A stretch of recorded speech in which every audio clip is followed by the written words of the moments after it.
Back in the 80s, it was a real simple concept. Something versus something. What was better? Coke versus Pepsi? Michael Jordan versus Larry Bird? Wayne Gretzky versus Mario Lemieux? And in professional wrestling, it was Ric Flair versus Hulk Hogan. Who was the better wrestler? Who was the bigger attraction?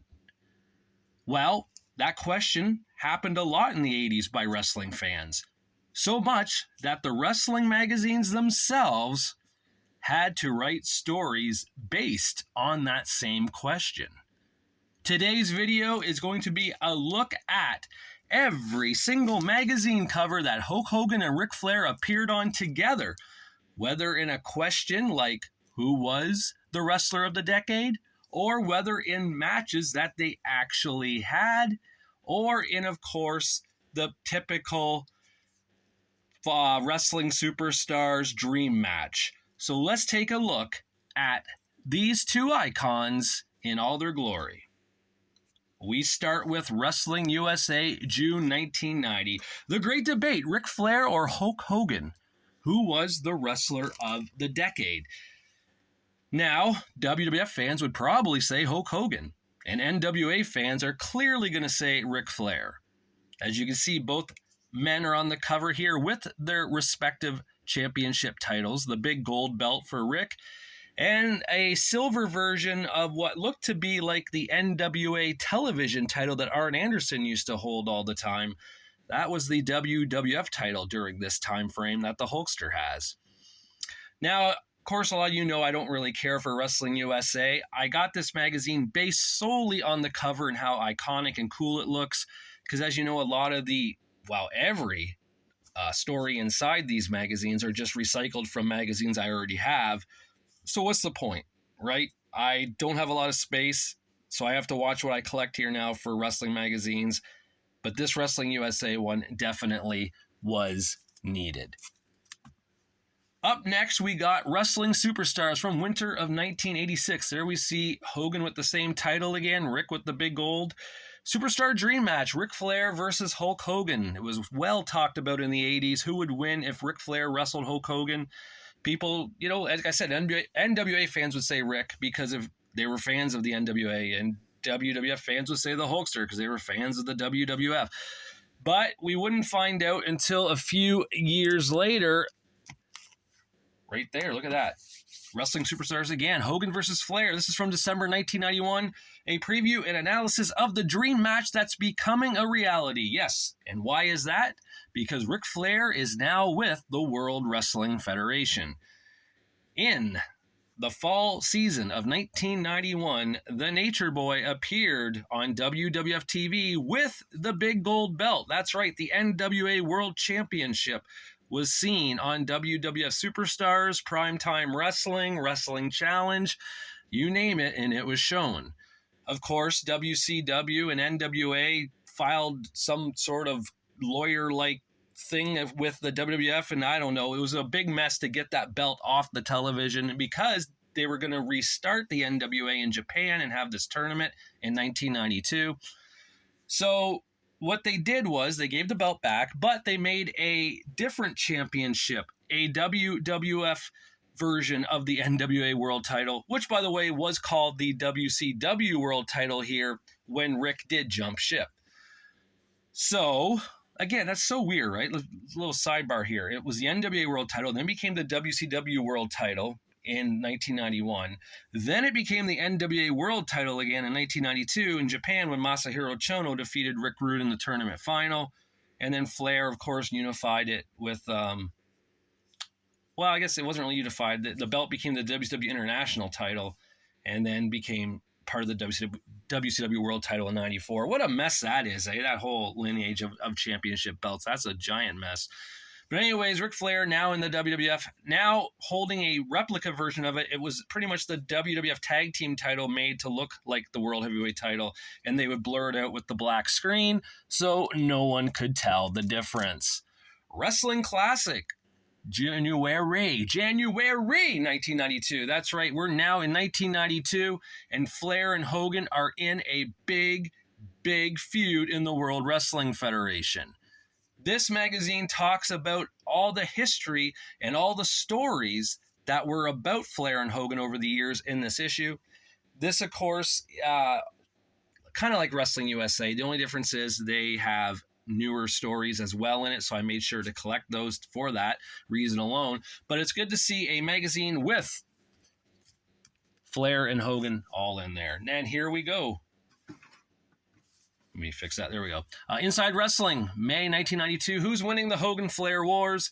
There they are, Madison Square Garden, having matches each month in late 91, going into 92. They maybe even had some in early 92. I'm not entirely sure when Flair was champion. I don't know. I'd have to look at the history of WWE.com and look at the Madison Square Garden reports for that. But Hogan and Flair did go at it in the WWF. There's proof right here. Now we jump to 1994. April 1994, Pro Wrestling Illustrated. Hogan, Flair, and Hart's secret meeting in PWI was there. This, of course, Hogan not under contract with the World Wrestling Federation anymore. Not under contract with WCW here either. So this is really interesting. I believe Hogan was doing Thunder in Paradise just a few miles down the road from where WCW did the Worldwide Wrestling tapings. Flair, of course, still talking to the Hulkster and whatnot. I believe Flair got Eric Bischoff to contact Hulk or something to set up the Hulkster coming to World Championship Wrestling. Now, next up is The Wrestler, July 1994. Again, this photo here, taken from the same as the Pro Wrestling Illustrated photo. It's prepare yourself, Ric Flair versus Hulk Hogan. We preview the inevitable battle. That's right. World Championship Wrestling was now going to get the taste of the Hulkster versus the Nature Boy on their show, on their pay-per-views, on their house shows. So this was supposed to help WCW turn around and get them some traction to get them to compete with the World Wrestling Federation. And it did do just that. Hulkster jumping to WCW was kind of a big deal, let's be honest, because we never thought he would ever go anywhere else but the WWF.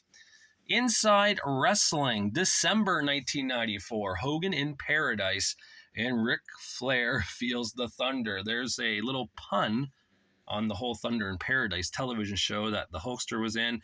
This, of course, from Bash at the Beach 94, when the Hulkster debuted with that was his first wrestling match at WCW. Bash at the Beach, pay-per-view, headlined at main event, defeated the Nature Boy Ric Flair to win his first WCW World Heavyweight Championship.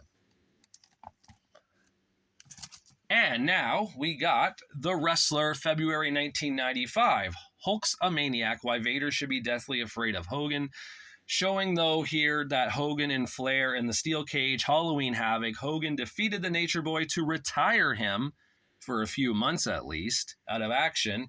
And then Hogan went directly into a program with Big Van Vader, which Ric Flair was on Vader's side. He was like managing Vader at the time pretty much. I believe Harley Race was done and gone, and it became Vader and Ric Flair together with Arn Anderson as well by their side in battles with Hogan, the Macho Man, Randy Savage, and Sting.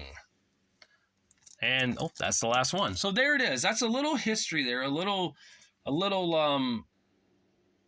showcase of the Hogan Ric Flair battles that I've seen. I went through my magazines. That's all I've seen with those two together on the cover. Now, there are some with them on the cover with other wrestlers, but I was just trying to, emphasize just these two together. The WWF magazines in 1992 never had a Hogan and Flair opposite each other. They were on a magazine with Sid, I believe, and Randy Savage to hype WrestleMania 8.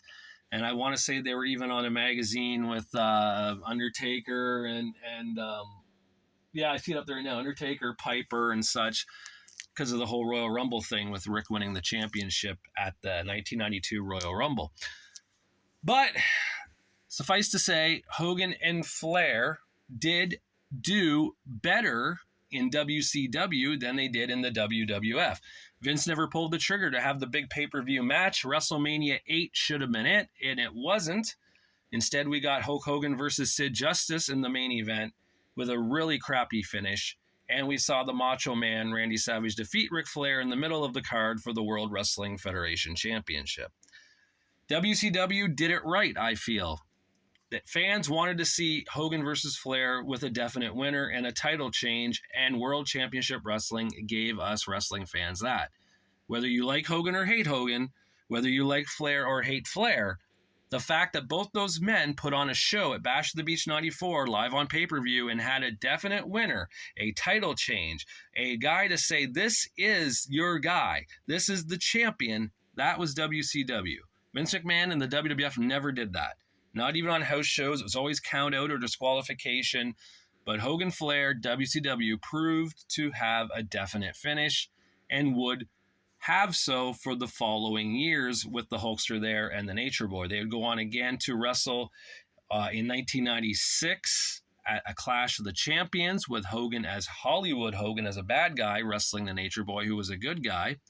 And they would again compete in 1999, Hogan as a villain, part of the NWO, and Ric Flair as the good guy, the member, the leader of the Four Horsemen, who just ended Eric Bischoff's reign of terror, and I believe Nature Boy was now supposedly running the Federation, in storyline wise. And then, of course, at Uncensored 99, we had the switch where Hogan became the good guy during the match, Flair became the bad guy, and then Hogan was like out of the NWO or something. He was still wearing NWO colors, but he wore white boots. He was just like, he acted as a good guy. And Rick was the heel with the Horsemen. So Benoit Malenko turned heel as well.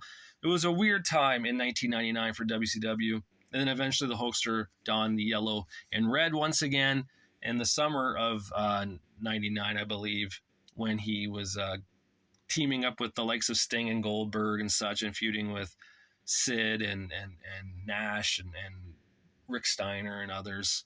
1999 was weird for World Championship Wrestling. It really was. The beginning of it compared to the end was like night and day, and the middle wasn't much better, but it might still be better than what we see now on television for wrestling, or should I say Netflix for wrestling, right? Let's be honest. So yeah, this is it, Hogan and Flair. So got to ask you all, were you Team Hogan? Were you Team Flair? Were you Team WWF? Were you Team WCW? Again, it is weird to think that Vince McMahon had all this in his hands and still didn't capitalize on it. But then again, this is the same promoter, same owner, same business icon who somehow fumbled buying WCW and doing a storyline with it. So I don't think Vince is really the genius that the wrestling fans believe he is. I think Vince McMahon got more lucky than he did anything with a lot of the stuff he did. And I think that goes for a lot of wrestling promotions. When something gets hot, I don't know how genuinely planned it was, if it was more so just a happy accident, and they kind of go along with it to get all they can. All right, guys, so let me know in the comments. Were you Team Hulk? Were you Team Nature Boy? Me personally, I was Team Hogan. I was a WWF guy for the majority of my career. I didn't watch a lot of WCW or NWA in the 80s. I'd catch it every once in a while. I knew who Ric Flair was. I knew who the Horsemen were. Didn't really see Rick wrestle that much until he came to the WWF, and I saw him on the pay-per-views and such. I didn't see any of the NWA pay-per-views until I was like in my 20s or so, and rented them on VHS to record them, or of course download them from torrent sites in my 20s as well. But so I guess I had to be Team Hogan, Team WWF, just based on that. Looking back now, though, would I have been? I don't know, because nostalgic says, yeah, I would be a Hogan fan still and a WWF fan still, but maybe if I watched both companies in my younger years, I may have sided with Flair and the NWA/WCW. Who knows? But I do know one thing: WCW did do it right in 1994, whereas Vince McMahon fumbled it big time in 91 and even into 92 at WrestleMania 8. All right, guys, I hope you enjoyed this video. I know it's just something fun, but I wanted to add something else to the channel this week since I'm kind of in the mood to do so. And I hope you enjoy this one. And until I do my next one, I'll talk to you later.